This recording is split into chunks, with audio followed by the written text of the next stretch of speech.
Alrighty, so today we are going to be going over team building in Dokkan and specifically some of the core rules that you want to do when you are making a team. Now, I've done this video a few times before, but as always, there are new viewers and I've gotten some requests to do it in the last few days. And honestly, Dokkan is not giving us like a ton of stuff to talk about right now. There's a very good EZA that we're going to be talking about tomorrow.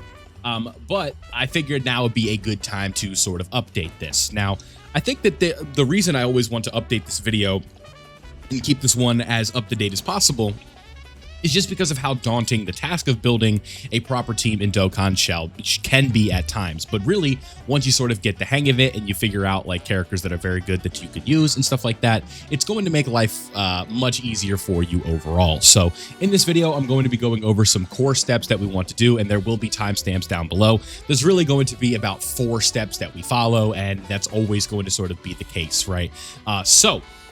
If you do find yourself enjoying this video and you do find it helpful, please drop a like before you go. It helps out the channel a ton. And subscribe if you are new, so that way if you like Dokkan guides, you do get them all the time here. We love posting those on this channel. So without further ado, let's go ahead and get started. Now, step 1, you guys know this is a very easy one. This is really the most bare bones step of building a team. You need to figure out what team you want to use or you need to use. So for an example, I'm just going to be finding a random category over on Dokkan Info, and then we are going to build a team based on that category. So for an example, we need to do like, let's just say we have to do a Super Battle Road stage and we are specifically limited to 1 category. That's going to be the first step of this video. So let's go ahead and head over to Dokkan Info over here, the handy dandy Dokkan Info. And I'm just going to close my eyes, scroll up and down a few times, move the mouse, and whatever category I land on is the one that I land on. I didn't land on a count. Maybe that's not an idea. So let's just say, for an example, so we don't just have like the best characters in the game, let's say we had to do a Defenders of Justice Super Battle Road. So Defenders of Justice is the category that we are going to be looking for this specific video. So I have to do a Defenders of Justice team. So with that being said, let's go ahead and get started with how we're going to do that. Okay, so now that we've identified the team that we want to use, we are going to be going over to step 2. And in this case, this one's going to be super easy. It is find the leader for that category. You guys just saw me over on dokkaninfo.com. You can go over there and look at the team potentially for leaders and stuff like that. But most of the categories, sometimes it can be fairly simple. So we want to go to team formation and then go over here. And you guys can see we're on the private server. That's why there's all these funky characters. It's just so we can see everything.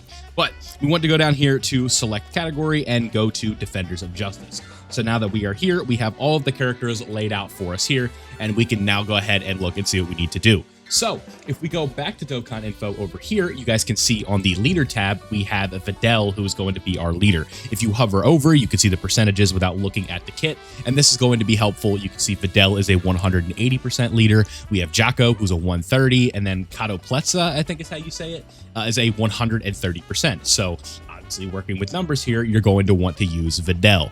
So she's going to be our first character that we put on the team. This is the same process that you would do for any other category. So let's say we wanted to build a crossover team, right? You click on crossover and then you would look at the leaders here and then go down the list. You'd want to use 180s, 170s, characters that have 200% leader skills and stuff like that. That would be the second thing that you want to do. So now that we have our leader with Videl, we can go ahead and move on. But again, sometimes leader skills can be a bit tricky.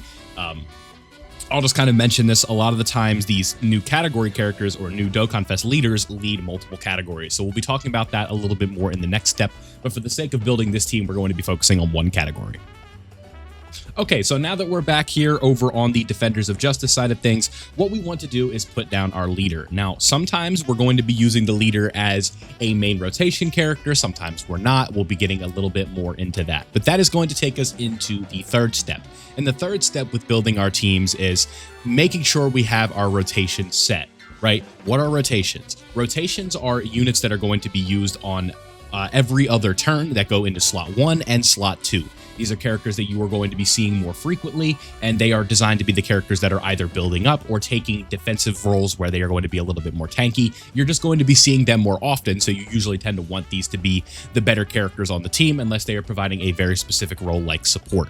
So in a case like this, if you wanted to set rotations, what you would probably want to do is link somebody like Jiren with Jiren. right? Because link skills, these are how these characters work. They're going to share a lot of links. They're going to share a lot of, like, their stats are going to be better when they're linked up with each other because they share a lot of links. Typically, it's sometimes you can kind of just like not guess, but you have a lot of times it's like if a Super Saiyan is lined up with a Super Saiyan, it's going to work. Or if Jiren is lined up with another Jiren, that is going to work, right? A Jiren is going to work well with a Dispo. A Topo is going to work well with a Jiren. A Topo is going to work well with a Dispo, right? A Videl and a Pan will work together pretty well. A Gohan and like another Super Saiyan Gohan would work pretty well. Android 17 would work well with another Tournament of Power character. That is sort of the philosophy that you want to take with setting your rotations. But something that's important to note about rotations is the slot 1 role and the slot 2 role. These are very important aspects of team building as you need them to make things work, right? Now, you might be wondering, what do I mean when I say slot 1 and slot 2? Slot 1 is typically reserved for the defensive side, or the defensive character that can take a super or attacks before they do effects on their super. So a good example of a character who can work very well in the slot 1 role on the example of like what you're looking at on the screen would be this Tech Gohan. This Tech Gohan has guard, he has damage reduction, and he is able to raise his defense every time he is doing a super attack. So his defense is only going to be getting higher and higher throughout the fight, and then he also has defensive mechanics that make him easier to use as a tank, right? It's just a very good sort of help here for the team when you have characters like that. Now, a slot 2 character is somebody who can be just as powerful, but they need a little bit of a pick-me-up, right? They have to do their super attack first. So a very good example of two intentionally designed characters to work extremely well together, this might come as a shock to you here, but the Gammas. So Gamma 1 and Gamma 2 are going to work very well. Gamma 1, figuratively enough here, is the slot 1 character. Gamma 2 is the slot 2 character. So you guys can kind of understand that Gamma 1 has the more defensive prowess and Gamma 2 has the more offensive prowess that can turn into defense if he does more supers, and sometimes he's going to do enough damage in order to make it all work, right? So that is sort of kind of how you work with concepts of rotations. Just to keep this as the most simple and bare bones level possible for you guys, that is typically how it tends to work. So if you want to set it up like that, that is how I would do it. So for the sake of this video, what I would want to do is run rotations with Videl, I think. That would kind of be the way that I want to go about things.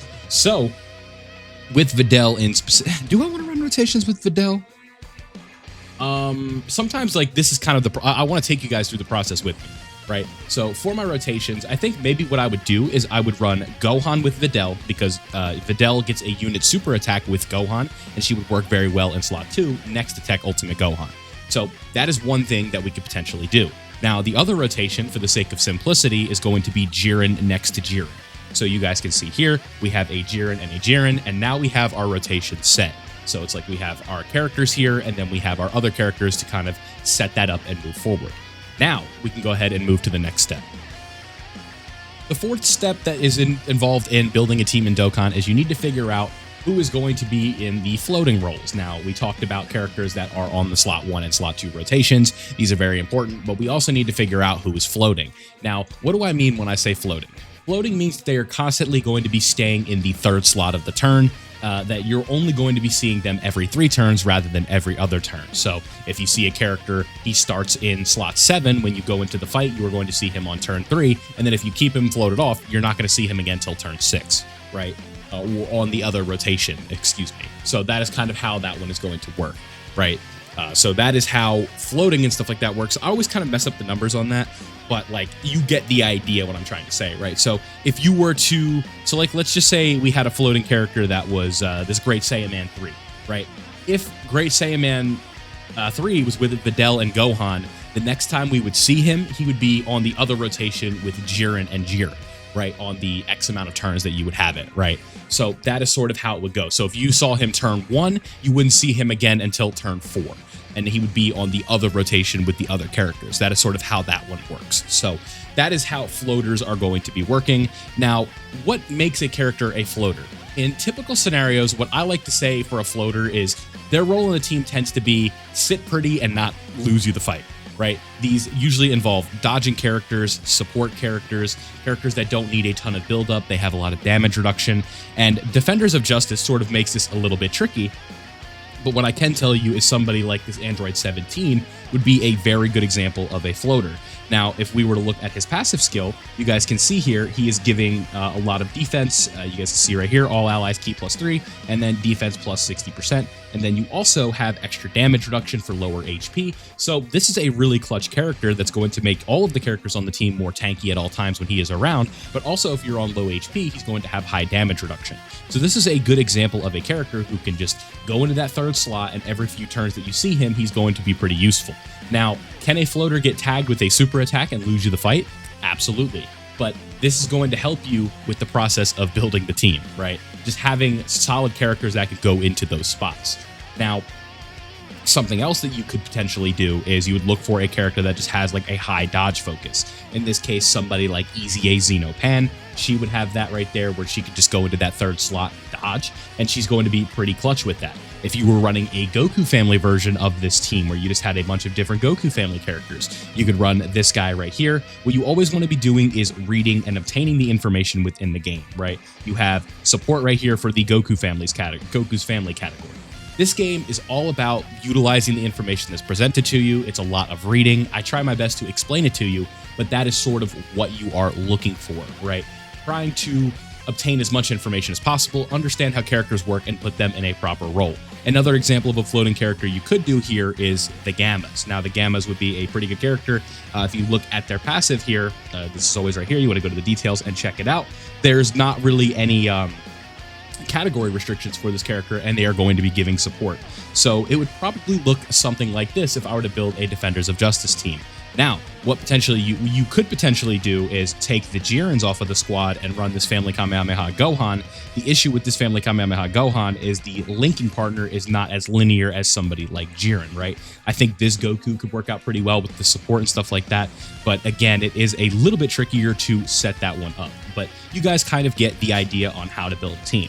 So, now that we have all of the steps down, step 1, find your team. Step 2, find your leader. Step 3, you do your support, find your rotations, and then step 4, find your floaters.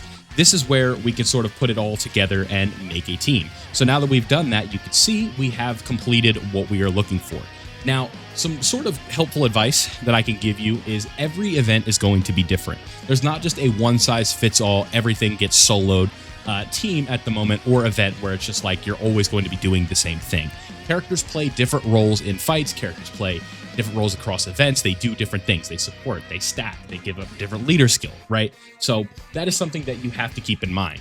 Now, the last thing is usually teams are going to have multiple leader skills. So, or multiple categories per a leader skill. So the last thing I want to do is sort of quickly, you guys can ignore this on the top. Again, it's private server stuff, but what we can do is potentially build a different team sort of working on this. So a very popular team that is going around right now is the 10th anniversary Gogeta-led team. So I'm going to build a team really quickly and give you an idea of how it's potentially going to be looking for you in terms of just overall gameplay. So first things first, we need to put him in the leader skill, right? We figured out the team we want to run. We want to run the really popular team right now, and that is the Gogeta-led team. Now, we identified our leader, right? It's going to be this AGL Gogeta. Now we need to set our rotations. Who work really well together? Gogeta and Vegito. That's rotation number 1. Who also works very well together? The Super Saiyan 4s with their ability to tank. And then we're going to have to do another step here with taking advantage of the leader skill. So, not only does Vegeta lead fused fighters, he also leads successors and pure Saiyans. So what you want to do is go up here to the partial match button and add more characters. So more categories. So pure Saiyans, fused fighters, and then we want to go down and find successors. And then once we find successors, we now have a lot more characters on the screen that provide you different roles. So the next setup that I want to do is add this GT Goku, and you can see now we have our rotation set. Now that we've done that, we want to find some potentially good floaters. I think Gotenks is a decent example of an okay floater. I think you could run these LR Gods as a floater. That's a character that could potentially work really well for you. And you guys can just see there are a ton of options in the game right now for characters that you could use to float. I think that this Vegito ends up working very well. He has support. You can put him in this spot. And what you could even do is take this character off the team, for example, and then run somebody like STR Gogeta's Super Easy A, and boom. We have a team. We've got our leader, we've got our rotations, we took advantage of the leader skill, and we've also got our floaters. And that is sort of how the process works. So The beginner's team, right? If you're looking to make your first team, like you're new to the game and you want to do that really quickly, I would say Saiyan Saga is going to be your best bet, and there is a 99% chance that your team is going to look something like this, right? We need to find all the new characters. It's this guy. Then we want to put Chaozu on the team, and then I'm looking for Yamcha. Where's Yamcha? Right here. So your first team is more than likely going to look like this, and then there's also the free Bardock squad and the free Captain Ginyu, or the Ginyu Force. So that is sort of how you want to go about building teams in Dokkan. So let me know down below what you guys think. I think this is pretty linear. Like I said, I'll timestamp the steps and stuff like that on what you need to do. And yeah, again, any questions, if this wasn't clear enough, let me know in the comment section below. I'm always open to your feedback. Trying to make these videos as easy to understand as possible. Sometimes it can be tricky. Dokkan is a lot of learning and a lot of reading, so I'm trying to pack it all into one video for you. So thank you for watching. If you'd like a more advanced guide, I can make one in the future. If you did enjoy and found this helpful for you, don't forget to leave a like before you go. Subscribe if you are new, and turn on notifications so you don't miss out on any of my Dokkan content. Thank you guys for watching, and I'll see you all in the next one.